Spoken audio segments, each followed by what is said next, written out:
70 के दशक की बात है। साल था 1978। बिहार में कर्पूरी ठाकुर की सरकार थी।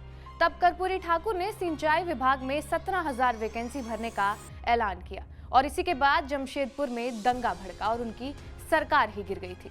लोग उनकी आलोचना करने लगे थे और सवर्ण तबका उनके खिलाफ हो गया था। लेकिन बिहार की राजनीति उन्होंने बदल दी हमेशा के लिए।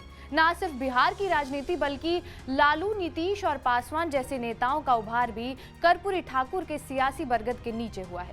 बरगद कई मायनों में खास होता है, लोगों को ऑक्सीजन भी देता है और छांव भी। कर्पूरी ठाकुर ऐसे ही थे। बिहार की राजनीति में वो ऑक्सीजन की तरह थे। तभी तो उनके फैसले, उनका रहन सहन, उनका पहनावा और उनकी सादगी ने उन्हें गरीबों का मसीहा बना दिया। चलिए कर्पूरी ठाकुर के उस एक फैसले की बात करते हैं जिसने उन्हें जननायक बना दिया।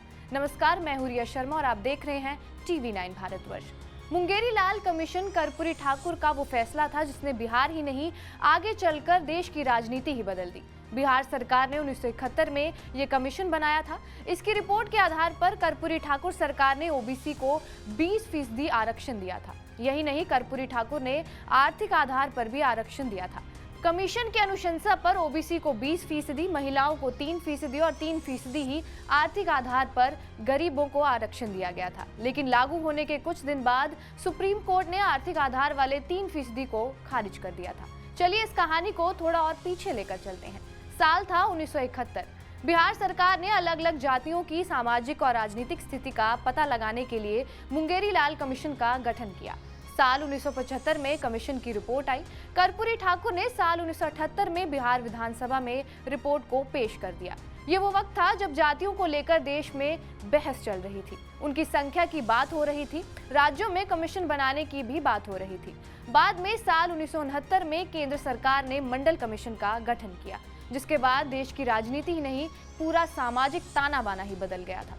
लेकिन क्या था उस मुंगेरी लाल कमीशन रिपोर्ट में? मुंगेरी लाल कमीशन ने अपनी रिपोर्ट में सामाजिक, शैक्षणिक और सरकारी नौकरी व्यापार में पिछड़ेपन को आधार बनाते हुए पिछड़ी 128 जातियों की एक लिस्ट तैयार की। कमीशन ने 128 जातियों को बीसी और एमबीसी में बांटा था। बीसी में 34 और एमबीसी में 94 जातियों को रखा गया था। इस कमीशन ने बीसी के लिए नौकरियों में 26% और शिक्षण संस्थानों में प्रवेश के लिए 24% आरक्षण देने की सिफारिश भी की थी। बाद में इस लिस्ट में और भी जातियां जुड़ती चली गई। तमाम विरोध के बावजूद भी बिहार सरकार ने सरकारी नौकरियों में आरक्षण के लिए जो फॉर्मूला तैयार किया, उसमें बीसी और एमबीसी के लिए 2:3 का अनुपात निर्धारित किया। बीसी के लिए राज्य सरकार ने 8 और एमबीसी के लिए 12% का आरक्षण रखा गया।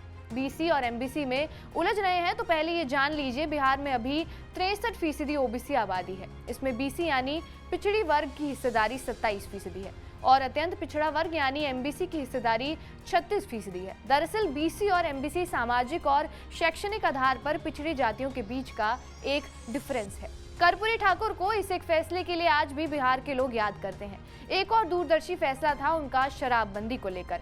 1977 में बिहार में शराबबंदी कानून लागू हो गया था, लेकिन 2 साल बाद ही उनकी सरकार चली गई और नई सरकार ने शराबबंदी कानून खत्म कर दिया। लेकिन आज बिहार में शराबबंदी लागू है। ये उनकी दूरदर्शिता को ही दिखाता है।